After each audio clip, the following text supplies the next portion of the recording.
recordaba que no Yo, había empezado a grabar la clase. yo, José, adelante. listo. Lo que yo vi la clase de negocios internacionales y nos explicaron que en relaciones internacionales es la relación entre uno o varios países para el Sí, intercambio, ya sea de bienes, servicios o también de personas y de cultura y conocimiento. Eh, que en la parte histórica eh, lo vemos desde el mismo, nos explicaban desde la ruta de la seda, viendo todo ese sí, trasfondo y todo lo que crearon los mongoles, los mayores, los que muestran la mayor parte de la internacionalización, los mongoles, toda la parte, todo el trámite que hicieron, todo el proceso, aunque también más remontándonos desde Alejandro Magno, los romanos, que fueron los que más hacían toda la parte de internacionalización, porque absorbían el conocimiento de cada cultura que absorbían y adicionalmente lo adaptaban y seguían aumentando el conocimiento y dejando algunas semillas de cada cultura. ¿Cuáles son? bueno, todo me lo estás contando desde el punto de vista económico, pero las relaciones internacionales, y ahorita lo vamos a ver, no solamente son economía, también son Sí, política, son cultura, son religión, son muchos sí, otros temas sí. que también son importantes. Sí, cuando se hace un intercambio digamos, cuando una persona viaja a otro país, intercambias no solo cultura, conocimiento, religión, sino que también empieza a entender los diferentes conflictos y los diferentes puntos de vista. Para nosotros, muchas cosas son normales y para otras personas no lo son.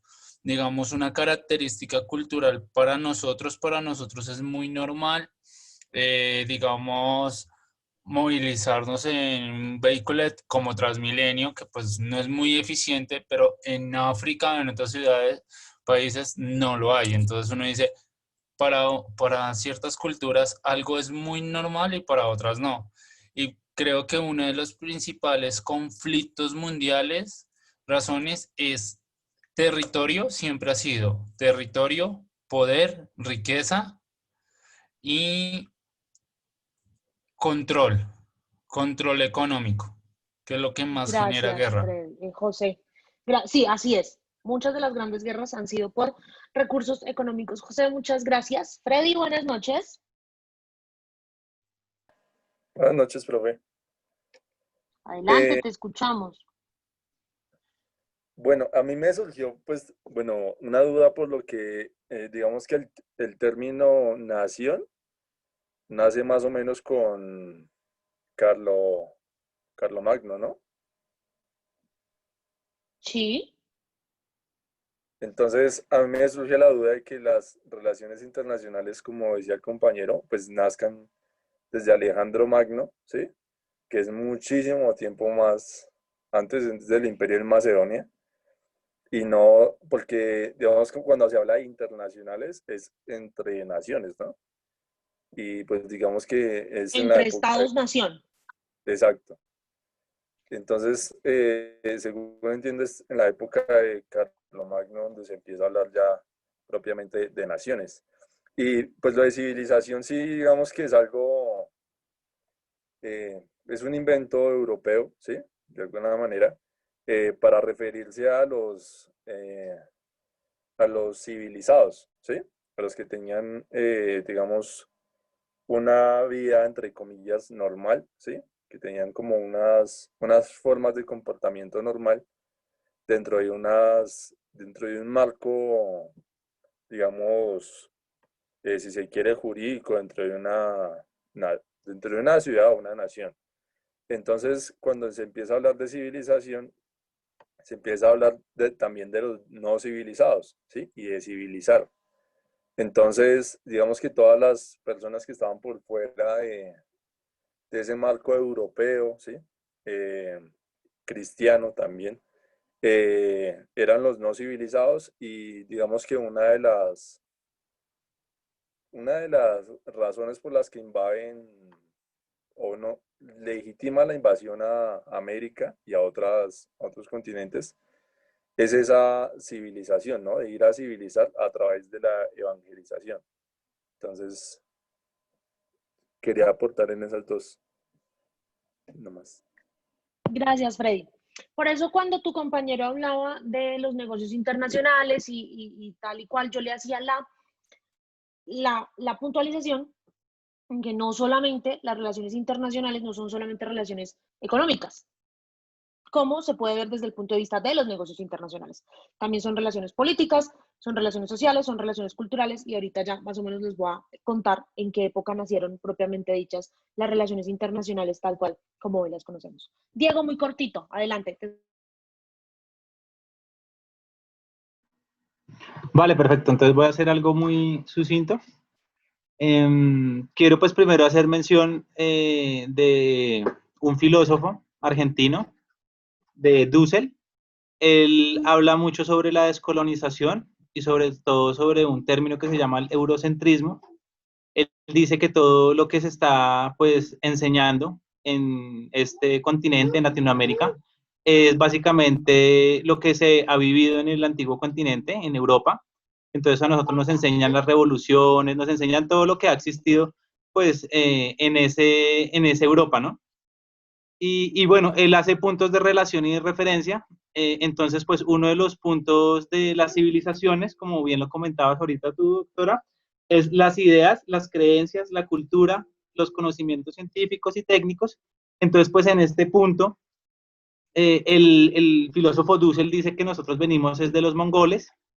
Él habla de que pues no, en China, por ejemplo, existen dos dioses, hay un dualismo, que es como el dios y el otro, que asimismo también es en México, y que pues las verdaderas raíces de nosotros, los latinoamericanos, pues vienen de allá de los mongoles y no pues, de una Europa, ¿no? Porque pues eso de que nos colonizaron o que nos descubrieron, pues eso es un cuento que ya ahorita está mandado a recoger. La verdad pues fue que nos saquearon y nos ultrajaron y pues nos obligaron y tras del hecho pues nos cambiaron todo lo que teníamos culturalmente hablando los indígenas por espejos y pues por una cruz, ¿no?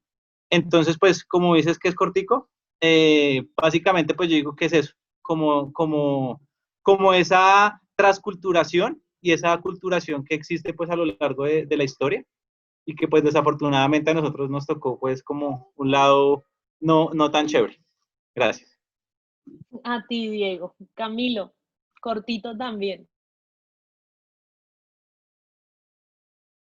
Sí, profe, sí. Sí, era simplemente hacer un aporte a lo de la pregunta de el por qué se pelea, digamos, o qué es lo que se pelea con el poder y, bueno, en ese tipo de divisiones, ¿sí? Entonces, básicamente es como que antes era pues poder por el tema económico, por el tema, bueno, político, pero pues ya en estos tiempos básicamente la pelea política y económica es por los recursos, ¿sí? Porque básicamente los recursos se están acabando, ¿sí? No sé, hace poquito, hace como una semana, también una noticia de que en Grecia, bueno, se están peleando básicamente por el tema de los recursos energéticos. Entonces yo pienso que las futuras peleas va a ser por lo poquito que queda. Inclusive, digamos, ahorita empiezas esa guerra espacial, porque ya como se acabó acá, entonces pues vamos a Marte, vamos a donde sea acabar lo que hay allá, porque pues aquí ya se está viendo la escasez, ¿no? Entonces pues era ese puntico, profe, no más. Gracias, Camilo. Sí, aquí ya poquito toca empezar a ver de dónde sacamos más recursos. Bueno, ustedes más o menos han dicho algo y mucho de lo que yo quería, de lo que yo voy a hablar hoy con ustedes. Y es que vamos a empezar por algo, que son las relaciones internacionales. Las relaciones internacionales son una disciplina de las ciencias sociales, al igual que la historia, al igual que el derecho, al igual que la ciencia política, al igual que la economía. Solamente que las relaciones internacionales se encargan de estudiar, de analizar y de entender las relaciones, las interacciones de una cosa que se llama actores del sistema internacional. ¿Y qué es el sistema internacional? El sistema internacional es aquel lugar donde conviven los actores internacionales, es el mundo, eso es el sistema internacional, aquello que muchos conocen como el mundo, los que estudiamos las relaciones internacionales y los que nos dedicamos a entenderlas, pues lo llamamos el sistema internacional. Y entonces las relaciones internacionales han descubierto, y las relaciones internacionales como tal nacieron en el momento en que nace el Estado-Nación moderno, como lo decía Freddy, y es más o menos después de 1642, de 1645, perdón, cuando termina la Guerra de los 30 años y se firma el Tratado de Paz de Westfalia. Allí nace el Estado-Nación moderno como se conoce según su concepto weberiano, que es un Estado-Nación con un territorio, una población, una soberanía, un monopolio del uso de la violencia y un reconocimiento de sus pares internacionales.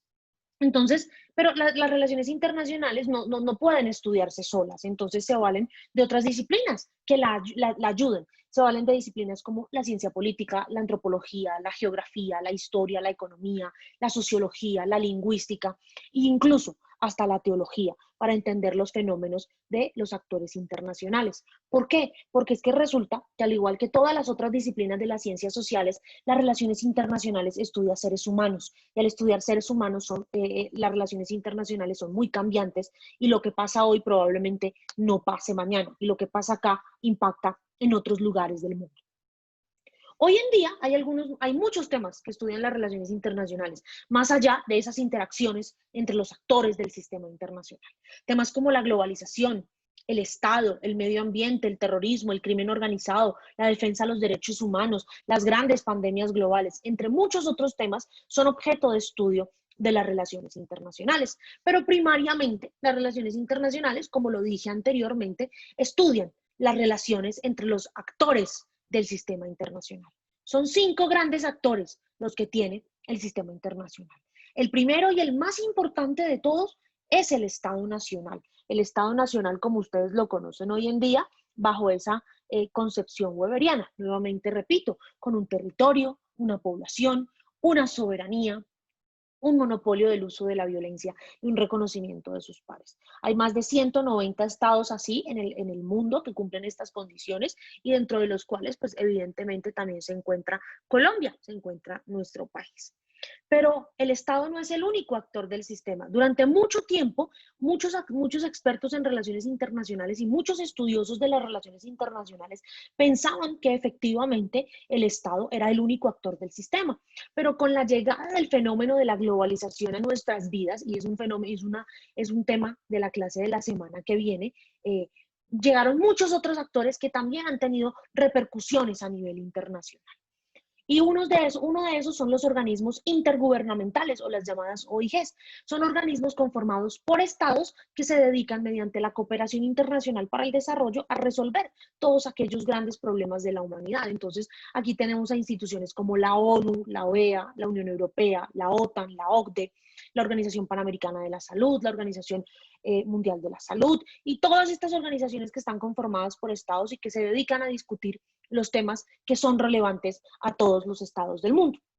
Pero también hay organismos no gubernamentales o las famosas ONGs, que son aquellas instituciones, son aquellos organismos creados por privados, creados por personas naturales que ejercen una influencia en el debate y ponen sobre la mesa de discusión en el sistema muchos temas que tradicionalmente al Estado no le interesan, temas como el medio ambiente, la defensa de los derechos humanos, la defensa de los derechos de los niños, etcétera, etcétera. Entonces, aquí podemos encontrar organizaciones como Greenpeace, que se dedica a hablar de medio ambiente, como la World Wide Foundation, que se dedica a hablar de los derechos de los animales, Amnistía Internacional, Human Rights Watch, Save the Children, Médicos Sin Fronteras, Reporteros Sin Fronteras y un sinnúmero de organizaciones de organizaciones no gubernamentales que se dedican a promover los derechos de muchos sectores de la sociedad. Pero esa globalización también ha hecho que las grandes empresas multinacionales, empresas como Apple, Amazon, Facebook, Honda, Toyota, entre muchas otras, también se conviertan en actores relevantes en el sistema. ¿Por qué? Porque resulta que muchas de las decisiones que toman estas grandes empresas terminan de una u otra manera afectando a los estados nacionales. Y más recientemente, más o menos desde hace unos 30 o 40 años, los individuos también hemos sido considerados actores del sistema internacional.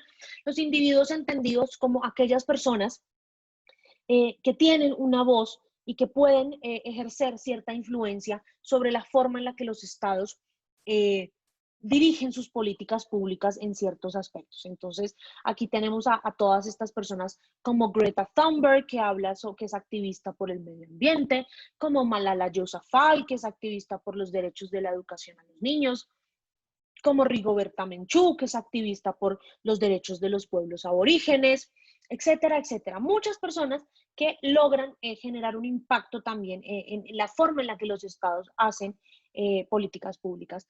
Pero también tenemos a todas aquellas personas que de una u otra manera generan un impacto positivo en la imagen de los estados. Entonces, en el caso colombiano, por ejemplo, tenemos a nuestros ciclistas, a Egan Bernal, a Nairo Quintana, a Rigoberto Urán, tenemos a científicos como Manuel Elkin Patarroyo, tenemos a escritores como Gabriel García Márquez, todas aquellas personas que han generado un impacto positivo en la imagen de nuestro país. Y como todas las ciencias sociales, pues resulta que las relaciones internacionales, para estudiar, para entender esos fenómenos del sistema internacional, tiene unas teorías que buscan que nosotros, los que, así como ustedes estudian 9, 10 semestres de Derecho, de una licenciatura, de Economía, de Arquitectura, hay unos como yo que dedicamos 10 semestres de nuestra vida a estudiar y entender las relaciones internacionales y los fenómenos internacionales. Y lo hacemos mediante unas teorías que son unas explicaciones que nos ayudan a entender por qué los actores internacionales, esos 5 actores que les mencioné anteriormente, hacen lo que hacen. Y en relaciones internacionales, tradicionalmente, hay 5 grandes teorías. 2 que nacieron antes de la Primera Guerra Mundial, 2 que nacieron durante la Guerra Fría y una última que nació hace más o menos 30 años. Entonces vamos a empezar a hablar de las teorías que nacieron antes de la Primera Guerra Mundial. Y aquí tenemos al realismo y al liberalismo. El realismo es una teoría, el realismo como teoría de relaciones internacionales tiene 3 principios básicos. El primero es que el Estado es el único actor del sistema. Para los realistas, no hay más actores internacionales. ¿Por qué? Porque los estados son los únicos, los más importantes y los que hay que estudiar. Y resulta que esos estados están en busca de una única cosa, del poder. Es decir, los estados, como actores de relaciones internacionales, lo único que buscan es acumular más y más y más y más poder. ¿Para qué? Porque entre más poder tenga un estado, más relevante va a ser en el sistema internacional. Y el tercer supuesto que tienen los realistas es que la guerra es el único medio con el cual los estados pueden solucionar sus disputas. Y de hecho, así lo vimos en las grandes guerras, así lo vimos en la Primera Guerra Mundial, por ejemplo, que los estados utilizaron la guerra como medio para obtener más poder, para solucionar sus disputas y para convertirse en actores más relevantes. Cuando termina la Primera Guerra Mundial, surge una corriente teórica que trata de explicar el mundo de una manera diferente a como lo explican los realistas, y es el liberalismo. Y el liberalismo dice, bueno, sí, el Estado es el único actor del sistema, sí, vale, está bien, pero el Estado no solamente quiere el poder, el Estado quiere el poder y la paz internacional. Y además de eso, además de querer el Estado y la paz internacional, los Estados se han dado cuenta que mediante la cooperación pueden alcanzar cosas que no alcanzan con la guerra, pueden alcanzar el diálogo, pueden alcanzar la mediación. Y este supuesto de los liberales se cae en el momento en que estalla la Segunda Guerra Mundial, porque pues evidentemente nos dimos cuenta que no había cooperación y que no había una manera de entender el sistema de otra manera que no fuera la guerra.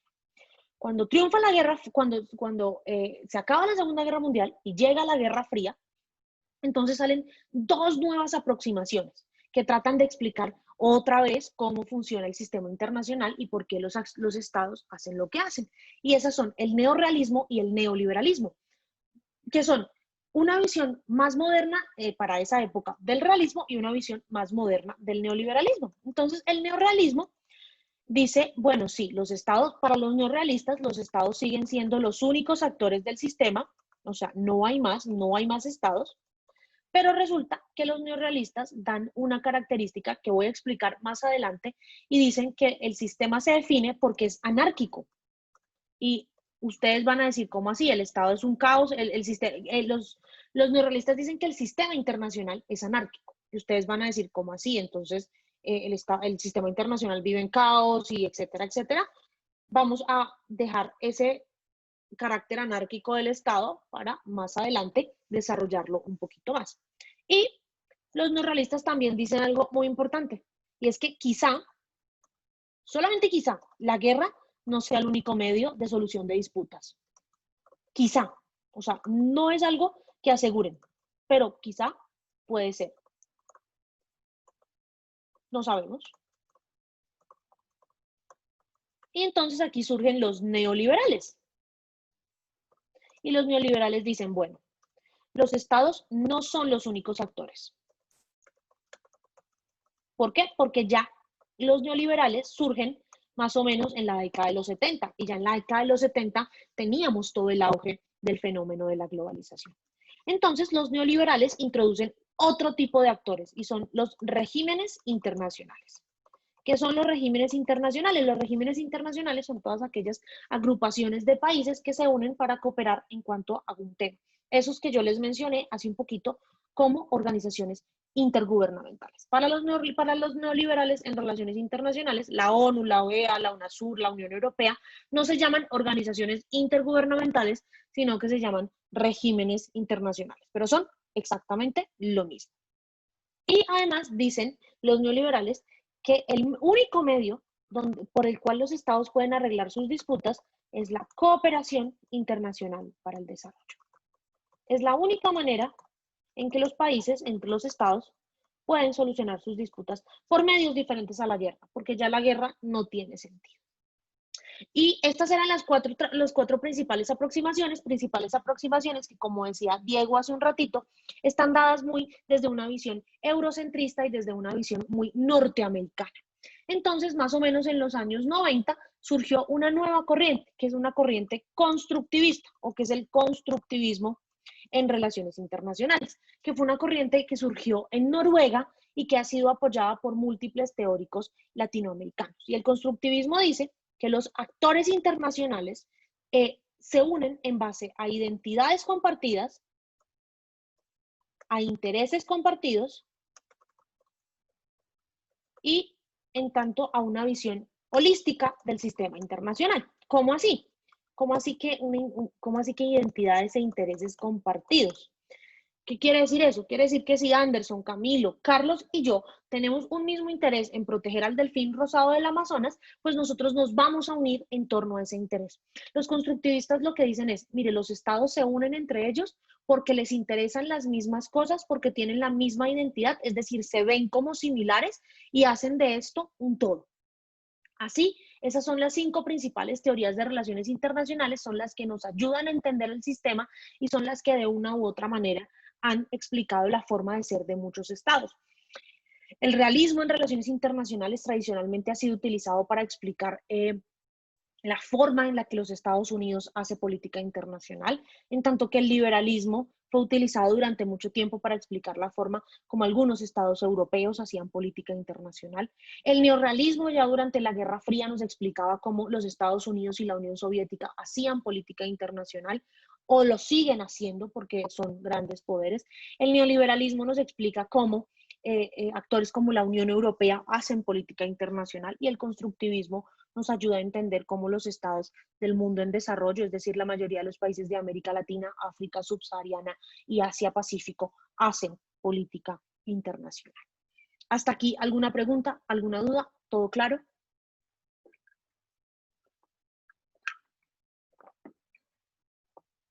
Todo claro.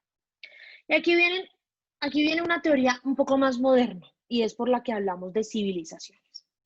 Resulta que cuando termina la Guerra Fría, ¿cuándo terminó la Guerra Fría, señores, señoritas?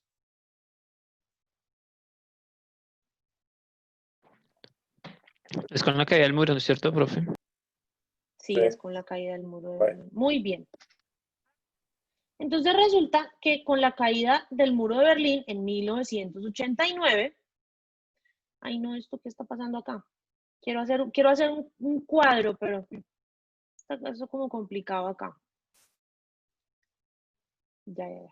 Van a disculpar si hay arquitectos acá, mi falta de motricidad fina para hacer un cuadro, pero esto, yo no sé hacer una línea recta ni con reglas, señores. pero ahí más o menos. Entonces resulta que cuando se acaba la Guerra Fría, hay dos teóricos, uno norteamericano y uno inglés, que nos dan dos nuevas teorías. Uno se llama Francis Fukuyama y es norteamericano. Y Francis Fukuyama nos ayuda a entender la teoría del fin de la historia. ¿Qué es la teoría del fin de la historia? Es una teoría en la que Fukuyama dice, bueno, se acabó la Guerra Fría, ya no hay ni habrá un nuevo poder, o sea, un nuevo país que rete a los Estados Unidos a nivel internacional. Es decir, que de ahora en adelante todos vamos a aplicar el estilo de vida de Estados Unidos. Es decir, vamos a aplicar el modelo económico, vamos a aplicar el modelo político, el estilo de vida de los Estados Unidos. Y muchos le decían a Fukuyama, pues usted está como loco, señor Fukuyama, pero bueno. Entre esos que le decían a Fukuyama que estaba un poquito loco, es uno de esos que le dijo al señor Fukuyama que está, porque Fukuyama decía que ya no iban a haber más guerras en el mundo, es decir, que con el triunfo de Estados Unidos como actor, como potencia del mundo, ya no iban a haber más guerras. Y entonces uno de estos personajes le dijo a Fukuyama que estaba muy loco y ese fue el señor Samuel Huntington, el profesor Samuel Huntington, que nos ayuda a entender la teoría del choque de civilizaciones. Y ya vamos a hablar entonces de la teoría del choque de civilizaciones. Si encontrara mi mouse en este Zoom y pudiera cambiar la slide. ¿Tienes que volver a darle en las flechitas? Sí, pero es que no es el Zoom, es mi computador que es súper rebelde. Un computador que se manda solo, demasiado inteligente, diríamos. Y este profesor es Samuel Philip Huntington. Es un profesor británico de Oxford y Cambridge que dijo, no, Fukuyama está muy equivocado. En el mundo sí van a haber más guerras. Y esas guerras van a ser el choque de civilizaciones. Es decir, que ya no vamos a pelear o que ya los países no van a pelear solamente por motivos políticos, por motivos económicos o por motivos militares, sino que van a empezar a pelear por otra serie de cosas por las que tradicionalmente no pelean. Una de esas, y esa teoría del profesor Huntington tiene 3 puntos centrales. Primero, que la diversidad cultural va a ser la nueva causa de los conflictos. Es decir, la gente ya no va a pelear por cultura, ya no va a pelear por economía, probablemente no pelee por política, probablemente no se enfrente por cuál tiene más poderío militar, sino que se van a enfrentar por temas como el idioma, como la religión, como la orientación sexual, como el entendimiento de la cosmovisión del mundo.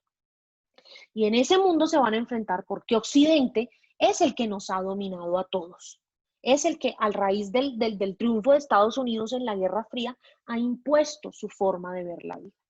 Y pues una civilización es la más elevada connotación de un grupo de personas, es decir, un grupo de personas que tienen unas mismas, que cumplen 4 características principales, son entendidas como una civilización. ¿Qué características tiene entonces una civilización para ser considerada como tal? Primero debe tener una historia en común, una religión en común, unas costumbres en común y unas instituciones en común.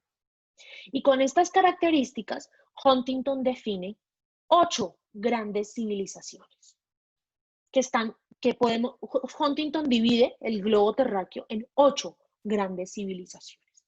La primera civilización es la civilización cínica, que está conformada por todos aquellos países del lejano oriente como Filipinas, Taiwán, Tailandia, Camboya, Laos, Vietnam, y que está liderada por la República Popular China. Son todos aquellos países que tienen unos rasgos en común, una historia en común, una historia geográfica en común, etcétera, etcétera. Hay otra gran civilización que es la civilización hindú, que está conformada por todos aquellos países del valle del río Indo y que está evidentemente liderada por la India. Entre la civilización cínica y la civilización hindú hay casi 3.000 millones de personas. Y en estos países también están, en esta civilización hindú también, además de la India, están países como Mongolia, como Bután, como el Tíbet, etcétera, etcétera. Hay otra civilización que es la civilización occidental, que está conformada por todos aquellos países de Occidente que practican el catolicismo y el protestantismo y que está liderada indiscutiblemente por los Estados Unidos, que con el fenómeno de la globalización ha hecho más palpable su expansión por todo el sistema, expandiendo su forma de ver la vida a nivel económico con el capitalismo, su forma de ver la vida a nivel político con la democracia y su forma de ver la vida a nivel de estilo de vida con lo que Moisés Naim llama, y que vamos a ver la siguiente semana, las tres grandes revoluciones: la revolución del más, la revolución del poder y la revolución de la información. Tenemos a la civilización japonesa, que está conformada únicamente por la isla de Japón, y ustedes se preguntarán por qué Japón, si está en el lejano oriente, no hace parte de la civilización cívica liderada por la India, por China, perdón. Sencillamente porque Japón en su momento fue el imperio más poderoso del lejano oriente y tuvo bajo su control y su dominio a todos los países del lejano oriente. Eso le confiere a Japón un estatus muy importante de civilización. Tenemos a la civilización ortodoxa, que está conformada por todos aquellos países que hacen parte de lo que se conoce como la antigua cortina de hierro, y esa antigua cortina de hierro, pues están todos esos países liderados indiscutiblemente por la Federación Rusa. Tenemos también a la civilización subsahariana, que son todos aquellos países que están al sur del desierto del Sahara y está liderada por Sudáfrica. Tenemos a la civilización islámica, que está conformada por todos esos países de Oriente Medio: Arabia Saudita, los Emiratos Árabes Unidos, Qatar, Irak, Irán, Yemen, Siria, Jordania, Líbano, etcétera, etcétera, y que no tiene un líder definido porque dentro de esta misma civilización hay muchísimos conflictos internos. Y uno de esos conflictos es que hay un país de la civilización occidental encallado en el corazón de la civilización islámica, que es el Estado de Israel.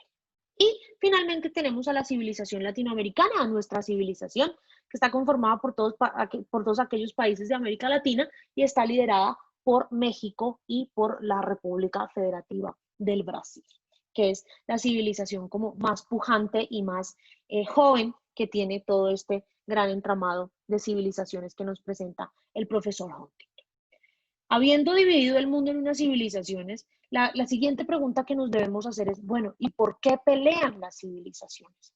Sencillamente las civilizaciones pelean por temas religiosos y lo podemos ver muy claramente en el caso del conflicto árabe-israelí, un país de la civilización occidental como el Estado de Israel peleando con todos aquellos países de la civilización islámica como Palestina, como Irak, Irán, los Emiratos Árabes Unidos y demás. Durante décadas, el Estado de Israel ha sido el enemigo de todos estos países árabes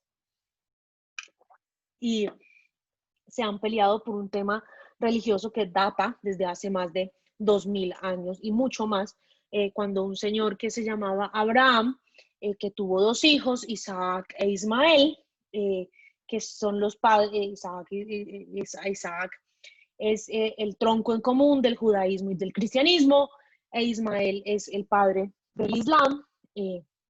Hizo pues una división ahí, les dijo que esa era la tierra prometida y Dios le dijo eso, y pues desde esa época están peleando unos con otros por la tierra prometida. Pero también peleamos por el espacio entendido como la tierra, y alguien lo decía hace un ratito, es que las civilizaciones, los estados, los países pelean por temas de tierra, y nuevamente el ejemplo es el conflicto árabe-israelí, que ellos están peleando por un pedazo de tierra. Peleamos porque el fenómeno de la globalización ha hecho que las diferencias, el fenómeno de la globalización ha hecho que las diferencias sean cada vez menores, que el mundo esté cada vez más cerca y que todos tengamos como propias las luchas de otros sin siquiera estar en nuestro propio territorio. Peleamos por regionalismos económicos, porque muchas veces los grandes bloques económicos entran en guerras comerciales absurdas, y lo estamos viendo ahorita en el caso de una posible guerra comercial entre los Estados Unidos y la República Popular China. Peleamos por las diferencias culturales, porque por lo que para nosotros es cultura, para otros puede ser una aberración, y para lo que para otros es cultura, para nosotros puede ser una aberración. Por ejemplo, para nosotros acá en Occidente es una aberración que las mujeres árabes no tengan derecho a estudiar, no tengan derecho a manejar un carro, tengan que estar en su casa cuidando a sus hijos, pero igual en América, en la civilización occidental y en la civilización latinoamericana es donde más feminicidios y violencia de género se comete. Para nosotros es una aberración que las culturas de África subsahariana aún tengan, que aún tengan una práctica como es la de la ablación, que es una práctica repugnante y es una práctica horrible, pero que nosotros acá en Colombia también tenemos en las comunidades en Vera Catíos o en Vera Chamí. Peleamos porque Occidente tiene unas pretensiones de dominio del mundo increíbles, y eso hace que quieran imponer a toda costa su cultura, su tradición, su forma de ver la vida, etcétera, etcétera. Sí, claro, Carlos. Japón es un aliado de los Estados Unidos, pero a nivel histórico, a nivel religioso, a nivel de idioma, a nivel de tradiciones, es una civilización y un mundo completamente diferente al de los Estados Unidos. Si lo vemos a nivel político y a nivel económico, por supuesto que Japón es un aliado tradicional de los Estados Unidos, ya que después de que termina la Segunda Guerra Mundial, Estados Unidos se compromete a defender a Japón de cualquier agresión internacional, a costa de que Japón eliminara su ejército después de los horrores cometidos durante la Segunda Guerra Mundial. Y entonces, con estos enfrentamientos de civilizaciones, pues Huntington dice que hay dos tipos de choques de civilizaciones. Los choques de micronivel, que son los choques que se dan entre uno o más entre los mismos integrantes de una civilización, o entre integrantes de dos o más civilizaciones, pero que son a nivel micro. Entonces, el conflicto árabe-israelí podría ser entendido como un choque de micronivel, porque se da entre dos países de dos civilizaciones distintas. Pero si hablamos de choques entre las mismas civilizaciones, por ejemplo, podemos hablar de conflictos tradicionales entre los uruguayos y los argentinos, porque ellos se pelean por su cultura, porque quién es mejor. Un choque no necesariamente implica una guerra, pero sí implica constantes enfrentamientos entre las sociedades. Entre los alemanes y los ingleses, por quién es mucho mejor. Y aquí mismo, entre nuestro país, pues también tenemos micro choques de civilizaciones entre los paisas y los bogotanos, entre los bogotanos y los costeños y los santanderianos y los bayunos, etcétera, etcétera, etcétera. Y tenemos choques de macronivel entre estados por poderíos políticos, poderíos económicos y poderíos militares. Podríamos decir que un choque de macronivel ahorita puede ser una posible guerra comercial entre los Estados Unidos y la República Popular China. ¿Por qué? Porque pues de una u otra manera estos estados han generado una serie de dinámicas que impiden que vayan a ser aliados en algunos aspectos. Y incluso ahora en tiempos de pandemia, pues no son aliados, y es cuando más los necesitamos. Hasta aquí, ¿alguna pregunta, alguna duda, algo extra que comentar antes de seguir adelante y volver un poco a hablar de los actores del sistema? Sí, profe, una preguntita. Es que digamos Claro, José. la parte de China, Japón, es que Japón tuvo una guerra con Estados Unidos, pero la parte en la que se volvieron aliados fue después de la aplicación de las dos bombas atómicas, la de Nagasaki y Hiroshima, ¿cierto? A ver, ¿qué fue lo que pasó? Para hacerte corta la historia. Resulta que, durante la Segunda Guerra Mundial habían dos frentes. Estaban las potencias del eje, que eran Alemania, Japón e Italia, contra los aliados, que eran Rusia, Inglaterra y Francia. Estados Unidos no se había metido en la guerra. Estados Unidos no se había metido en la guerra, y en el momento en que Estados Unidos se mete en la guerra, en el momento en que las Fuerzas Armadas japonesas bombardean la base militar de Pearl Harbor en Hawái, en Estados Unidos. Ahí es donde Estados Unidos dice, no, se metieron conmigo, listo, muy bien, yo me meto con ellos. Va, tira las dos bombas atómicas, obliga a Japón a que se rinda, y ahí empiezan todos los pactos políticos y militares entre los Estados Unidos y Japón. Primer pacto es Japón se deshace de su ejército, Japón elimina su ejército y llegado el caso nosotros como Estados Unidos lo protegemos de cualquier agresión internacional. Ahí empieza en ese momento, sí, es efectivamente al final de la Segunda Guerra Mundial cuando Estados Unidos firma ese pacto tácito con Japón a través del general Douglas MacArthur y un pacto que se mantiene hasta hoy. Steven.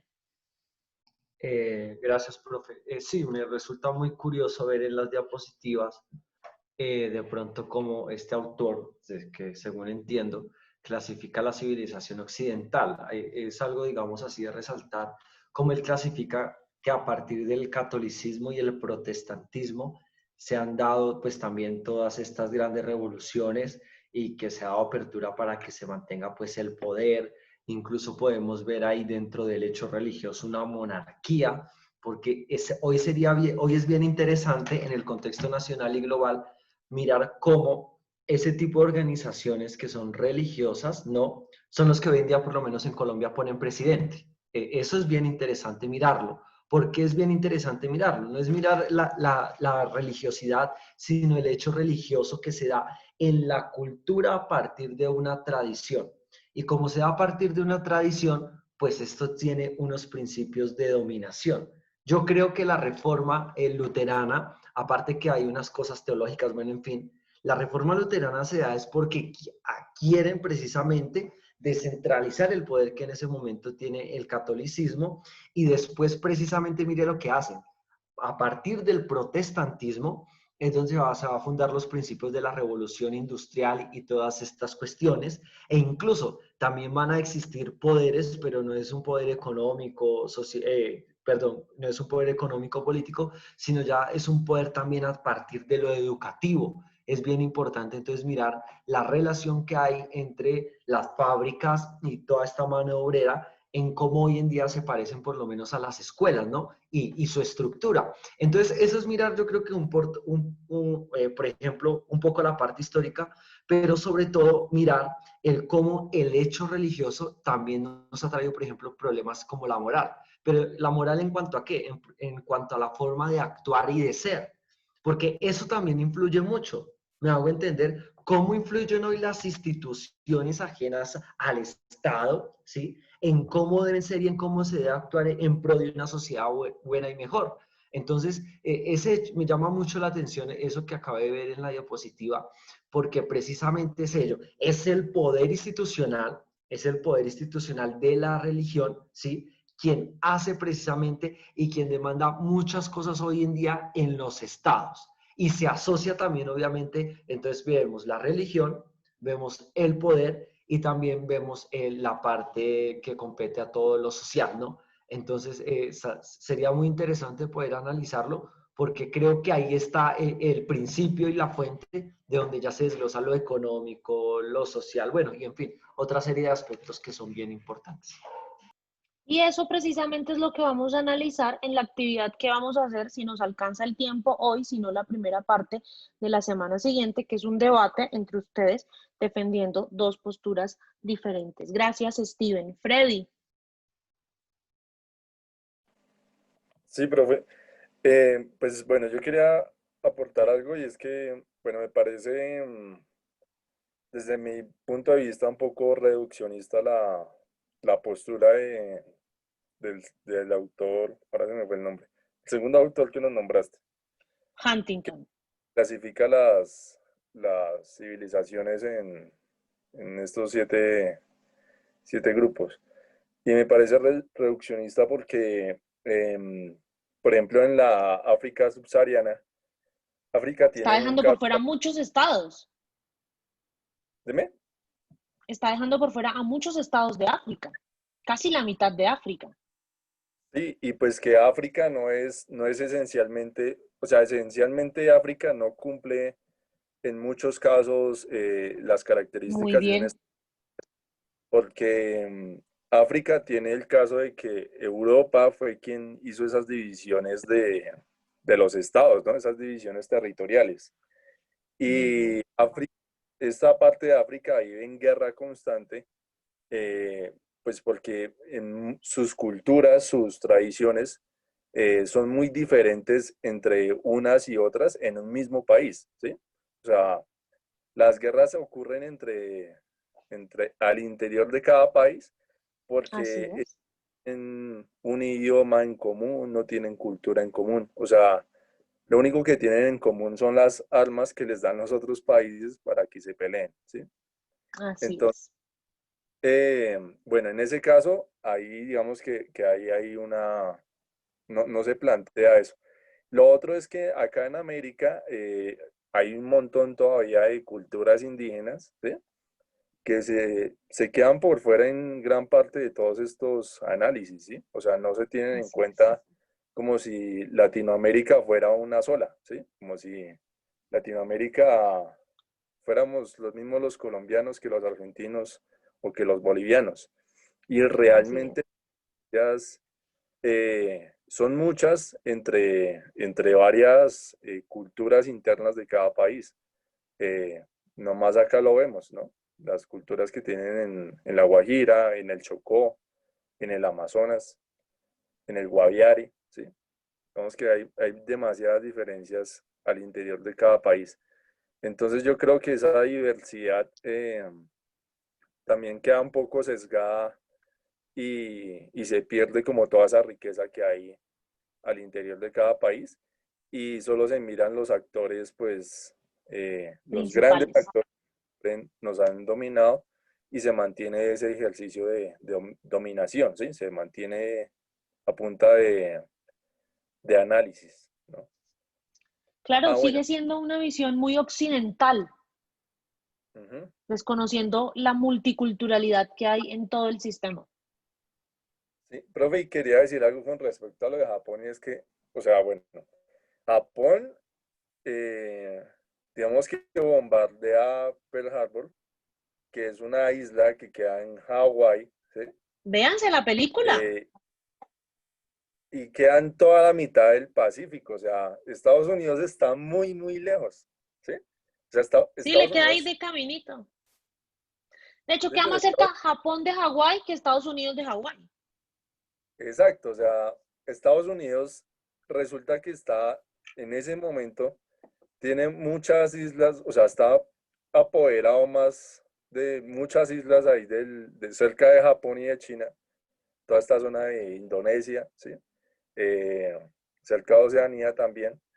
Está apoderado de muchas islas. Lo que hace Japón es querer sacarlo de ahí porque pues no hay razón para que esté ahí, ¿sí? Así O es. sea, se lo ganaron a las malas, ¿sí? Entonces, básicamente lo de Japón es querer expulsar a Estados Unidos de ahí y Japón no pierde solo por Estados Unidos, ¿sí? Eso hay que tenerlo en cuenta porque Estados Unidos lanza las bombas, las dos bombas, ¿sí? Que causan una gran destrucción en Japón. También porque Estados Unidos primero saca a los japoneses con una ley, ¿sí?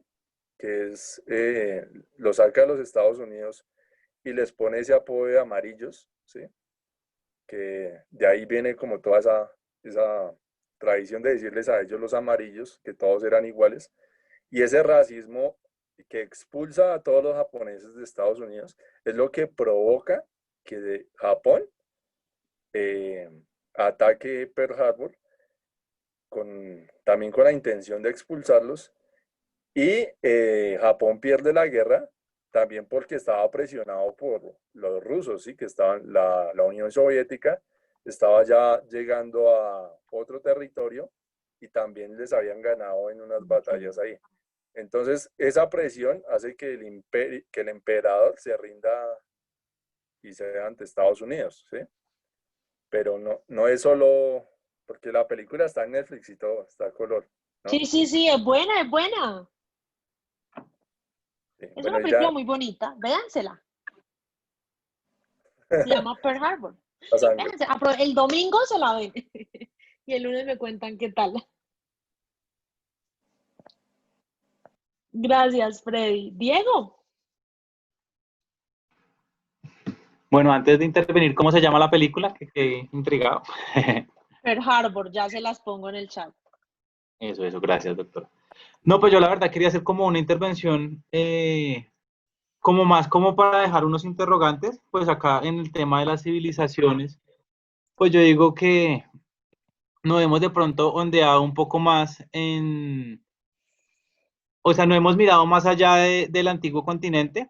Ya pues tú nos muestras todas las civilizaciones y pues yo siempre he tenido como esa curiosidad sobre lo que vio o lo que no vio Marco Polo en todos estos recorridos que hizo, ya sabiendo que Marco Polo era un viajero italiano, hizo distintos viajes precisamente al Asia, más específicamente pues a Mongolia y China.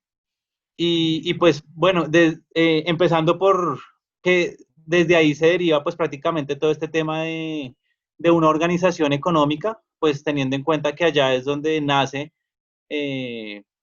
la imprenta y nace pues el papel moneda, que pues como es bien sabido, en Europa llega más por ahí en 1400, 1500, inclusive más, creo que en 1400 llega. Y China ya desde los años 900 después de Cristo, pues ya tenían como sí, como esa evolución, esa organización, pues ya tenían toda esta estructura económica.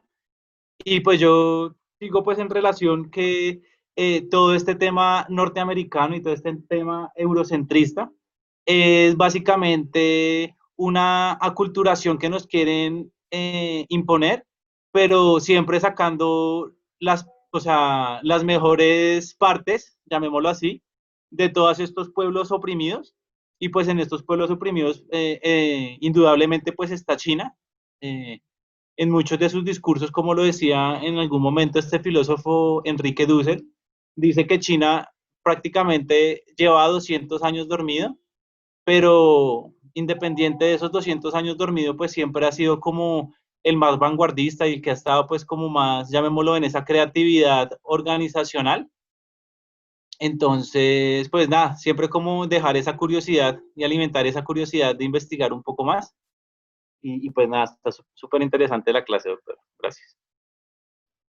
Gracias, Diego. Bueno, en este momento vamos a volver a hablar de los actores del sistema internacional para entender un poco cómo funciona el orden político internacional actual. Y como siempre, empezamos con unos presaberes. Y ya que Steven tiene levantada la mano, me gustaría que muy cortico y muy sucinto me ayudara a resolver estas 3 preguntas. ¿Qué te parece, Steven? A ver, sí, yo quería reflexionar sobre lo otro, pero pues veo que el tiempo es corto y lamentando primero que el tiempo sea corto. Pero yo lo que quería preguntar es aquí, digamos, yo aquí, profe, en la clase he visto que sí, que hay unas teorías, que bueno, hay unas posiciones, hay unos métodos, incluso eso del liberalismo y bueno, todo eso. Pero yo quisiera preguntar en verdad, ¿cómo se deberían dar las relaciones internacionales? Porque esto es bien importante, un país en pro de subdesarrollo, de desarrollo, y cómo se hace para esto, porque creo que esa debe ser la pregunta de fondo, porque es buena la teoría, yo no estudio relaciones internacionales, pero me parece buena la teoría, pero ¿cuáles son los criterios para tener unas buenas relaciones y qué depende si hablamos de los tipos de gobierno, ¿no? De democracia, de nacionalismo, de socialismo, de capitalismo, bueno, en fin, de república. Eso me interesaría a mí un poquito que se pudiera profundizar. Pero para responder alguna de las 3 preguntas, para no quedarme ahí, ¿cuál es la multinacional más influyente del momento? Yo no diría multinacional, yo creo que lo más influyente en este momento a nivel mundial ese es obviamente el Banco Mundial. El Banco Mundial es obviamente el más influyente, del cual todo el mundo depende, del cual todo el mundo hace préstamos y en fin otras organizaciones de tipo económico, que es lo que manda hoy en día la parada. Al final de la clase, Steven, te respondo la pregunta que has hecho de cómo deberían darse las relaciones internacionales. Por aquí Fred dice que la multinacional más importante es Coca-Cola. Bill Gates, bueno, Microsoft, dice Diego acá. ¿Son importantes los individuos a nivel internacional en la toma de decisiones o realmente los individuos no tienen una representatividad más allá de protestar y ser unas caras visibles de unos fenómenos. ¿Ustedes qué piensan?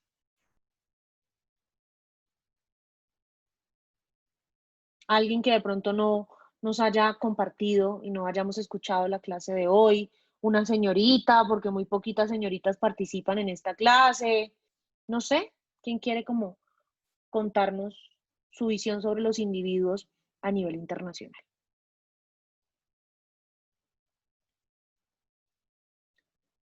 Vamos a hablar con alguien entonces.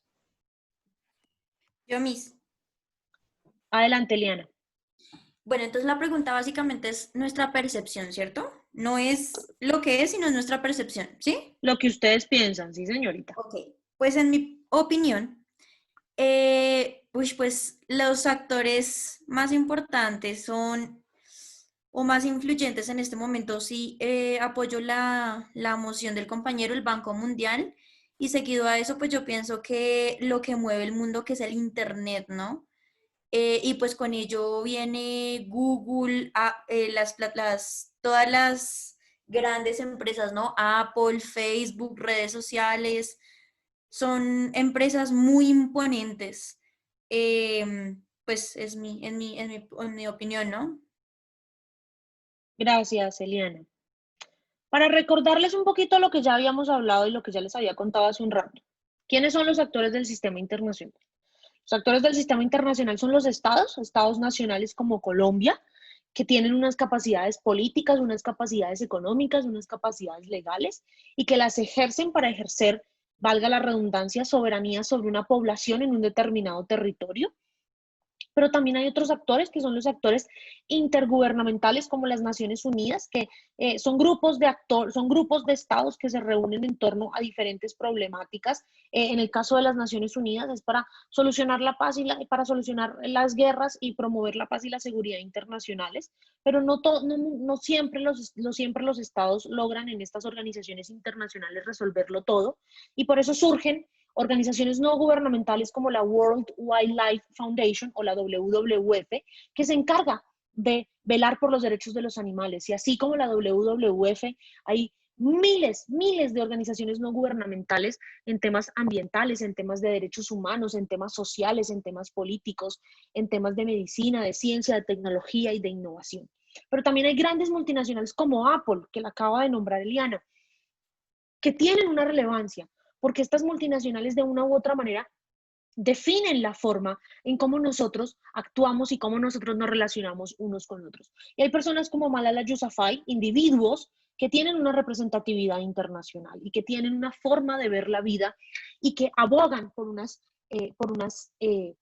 temas en específico. En el caso de Malala, la educación de los niños. Malala ha sido la mujer más joven, la persona más joven en obtener el Premio Nobel de Paz, precisamente por su lucha por los derechos de la educación de niños y niñas, y sobre todo de niñas en Pakistán. Entonces estos actores tienen, o el sistema tiene una característica, y yo les dije que íbamos a hablar de eso más adelante. ¿Cómo funciona el sistema internacional? ¿Cómo es el orden? ¿Hay un orden en el sistema internacional? Así como en los países hay unos gobiernos, ¿hay en el sistema internacional un gobierno? Pues la respuesta es que no. El sistema internacional es anárquico, es decir, pero no la anarquía entendida como la entendemos nosotros acá a nivel nacional, como el caos. No. Para las relaciones internacionales, el sistema internacional funciona de una manera anárquica, es decir, donde no hay un gobierno central, no hay un presidente del sistema internacional, no hay nadie que nos diga cómo debemos, qué debemos hacer o qué no debemos hacer, sino que cada uno de nosotros, cada estado, cada actor del sistema internacional es autónomo para hacer lo que quiera hacer, para relacionarse con quien quiera relacionarse, para tomar las decisiones que quiera relacionarse. Entonces, esto es lo que caracteriza al sistema internacional, esto es lo que caracteriza a las relaciones internacionales, que son anárquicas, que nadie nos dice como actores del sistema cómo debemos relacionarnos, con quién debemos relacionarnos o qué se debe hacer. Entonces, así funciona el sistema internacional, bajo un principio de anarquía, en donde todos los actores son independientes, donde todos los actores son autónomos y pueden relacionarse unos con otros de la manera en que nosotros queramos organizarnos y queramos incidir y queramos hacerlo. Pero desde más o menos 1970 hay unos procesos del orden político. Y estos procesos del orden político vienen desde, pues a partir de ahí se los podemos dividir en dos grandes momentos. Los de antes del 70 y los que vienen después del 70. Antes del 70 teníamos al sistema de Bretton Woods, que fue el sistema que nació en 1944 en la conferencia del mismo nombre, llevada a cabo en New Hampshire, en Estados Unidos, que estableció un nuevo orden económico mundial que se mantuvo vigente hasta 1970. Un orden económico mundial que tenía tres grandes características. Uno, que el capitalismo de los Estados Unidos, el sistema capitalista de los Estados Unidos, iba a ser el dominante en el sistema internacional. ¿Cómo así que iba a ser el dominante? Sí, pues todos los estados nos íbamos, o la gran mayoría de los estados, nos íbamos entonces a empezar a regir por los preceptos del dominio capitalista. ¿Cuáles son los preceptos del dominio capitalista? Más, tener más, acumular más. O lo que Moisés Naim, nuevamente repito, llama la revolución del más. Segunda característica, Londres ya no iba a ser la capital financiera del mundo y la libra esterlina ya no iba a ser la moneda de intercambio y transacciones económicas internacionales. Nos íbamos a mudar de continente y la capital económica del mundo iba a empezar a ser la ciudad de Nueva York y la moneda de transacciones internacionales iba a empezar a ser el dólar norteamericano. Y tercera característica, vamos a crear una serie de instituciones multilaterales financieras como una de las que mencionó Steven y que volvió a mencionar Eliana, para ayudar a los países. Y se crean dos grandes instituciones, tres grandes, de hecho, instituciones en todo este sistema multilateral económico. El Fondo Monetario Internacional,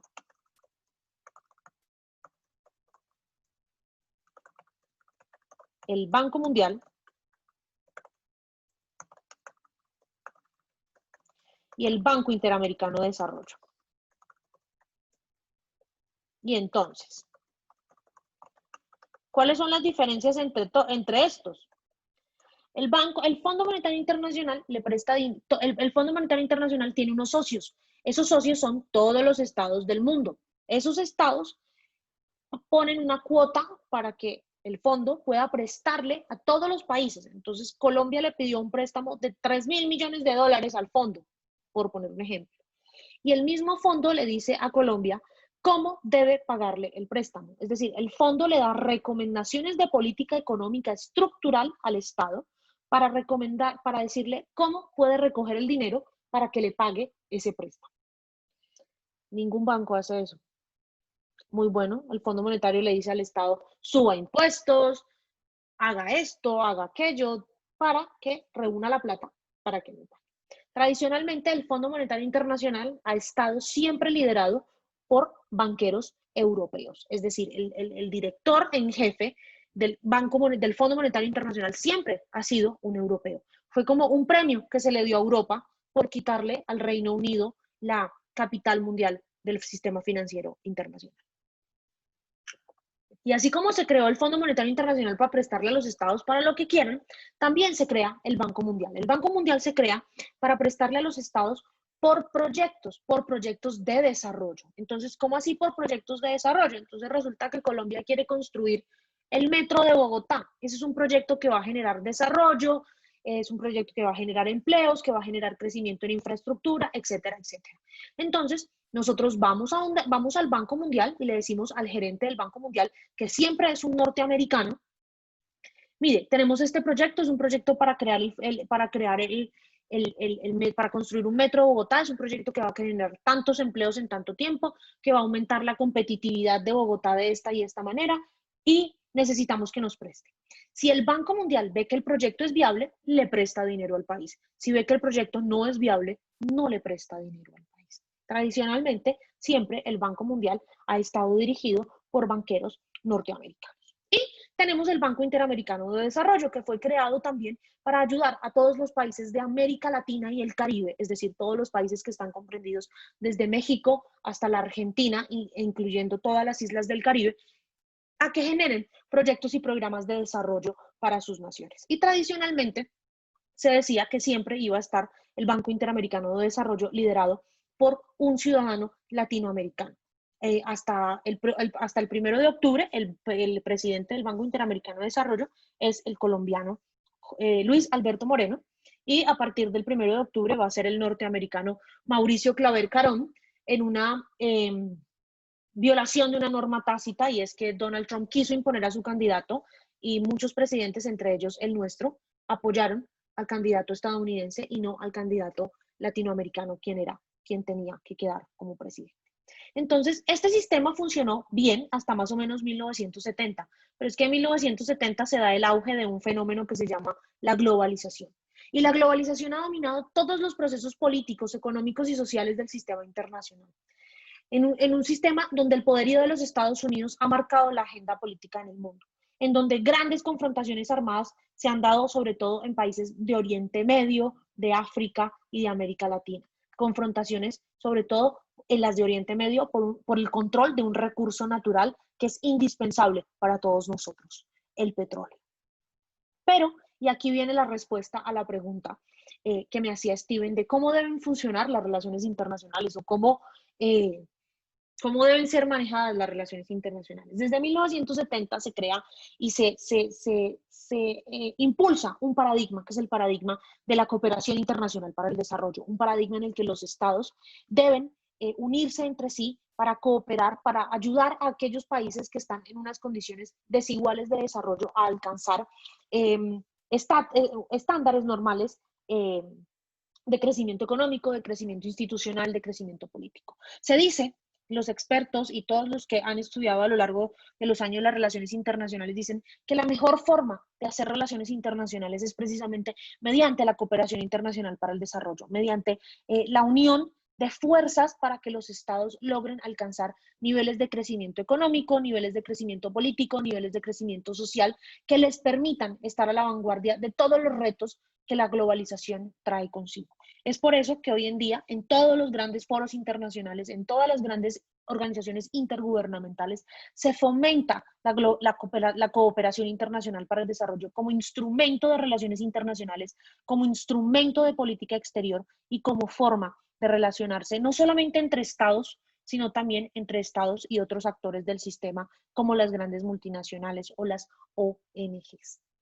En ese entendido, desde 1970 estamos en un mundo más interconectado y ese es un tema ya propiamente de la clase de la semana siguiente, porque la semana siguiente nos vamos a dedicar también a hablar de la globalización, un mundo donde todos sabemos todo de todos, donde todos podemos tener información en tiempo real y es un mundo que nos ha cambiado la forma de ver la vida y que nos ha cambiado la forma de entender los fenómenos. Pero para responder a tu pregunta, Steven, la mejor forma de hacer relaciones internacionales hoy en día es mediante la cooperación internacional para el desarrollo, entendida no solamente como cooperación en tiempos de guerra, sino como cooperación técnica, cooperación tecnológica, que ayude a los estados en vías de desarrollo o subdesarrollados a mejorar sus capacidades institucionales, sus capacidades estructurales, sus capacidades políticas, económicas y sociales, para llegar a darle a sus ciudadanos un nivel de vida ejemplar. Y quiero terminar pues la clase con estas 3 preguntas. Ustedes saben que a mí me gusta que reflexionemos al final de la clase. ¿Cómo ven ustedes a Colombia ante el sistema internacional? ¿Y cómo podríamos nosotros los individuos tener más representatividad, ser más influyentes en el sistema? ¿Y ustedes creen que eso de que los estados sean independientes cada uno, anárquicos, ¿es bueno o es malo? 3 personitas que terminen la clase reflexionando, porfa, levantan la mano. Sí, Eliana, es en serio, porque además de la globalización también vamos a hablar de política exterior en Colombia y quiero saber ustedes cómo ven las relaciones internacionales de su país y entonces arrancamos contigo. Bueno, Miss, pues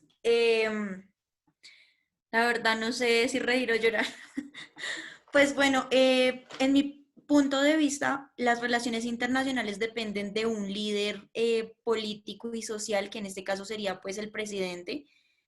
Y para ello pues se requiere un poco de estrategia, ¿no? Se supone que las relaciones internacionales buscan pues no solamente relacionarse con otros países, sino pues traer beneficios a su nación. Y en ese orden de ideas, pues, en Colombia yo no veo, pues muy, obviamente Colombia tiene sus relaciones internacionales, pero pues a comparación de otros países, pues no vamos ni en la mitad. Entonces, en mi opinión es necesitamos mejorar las relaciones internacionales y necesitamos en este caso pues buscar más, tener un poquito más de proyección, pero pues eso es un poco más difícil, ¿no? De lo que parece. Gracias, Eliana. José. Bueno, complementando lo que dice mi compañera, lo que también uno ve es que en las relaciones internacionales descuidamos lo nacional, le damos prioridad a lo extranjero, digamos, no lo protege, digamos, digamos, en los tratados de libre comercio que hemos tenido, la producción nacional no ha sido protegida ni ha generado como impuestos amigables a los propios ciudadanos, sino les dan beneficios a los extranjeros para que traigan los productos. Y desvalorizamos y desmeritamos los productos internos, los que generamos, que realmente los regalamos al exterior. Digamos, no le damos la valoración correcta para que el país crezca económicamente y se restablezca de manera igualitaria a los otros países en la parte de economía internacional. También que las alianzas son muy restringidas y solo se limitan a ciertos aspectos, lo cual no ayuda tampoco al desarrollo del país, porque digamos, no se han fortalecido alianzas de educación, digamos, tenemos una que otra, pero pues no se apoya tanto como que vengan a estudiar acá o mejoremos la educación o esos aspectos. Yo lo veo más por ese lado también. Y cómo uno como persona individual pueda, con el voto y también con creando conciencia, pienso. Y informándose también más sobre el tema. Así es, así es. Hay que informarse muchísimo y generar pensamiento crítico, que es lo importante de todo esto, que podamos tener una opinión crítica y objetiva sobre los diferentes aspectos nacionales o internacionales. Gracias, José, y terminamos contigo, Steven.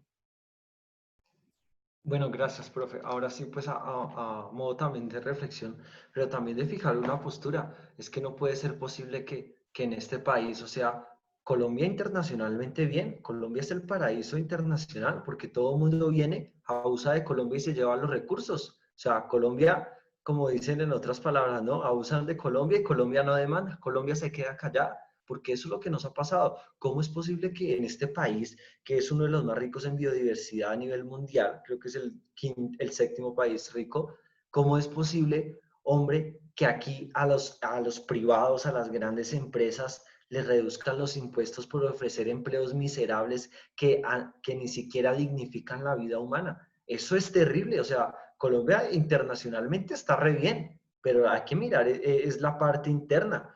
Porque, o sea, aquí es lamentable eso a nivel político, cómo es posible que todos los poderes ahora del Estado prácticamente estén en manos de una ideología de derecha, que es una de las que más daño les ha hecho este país.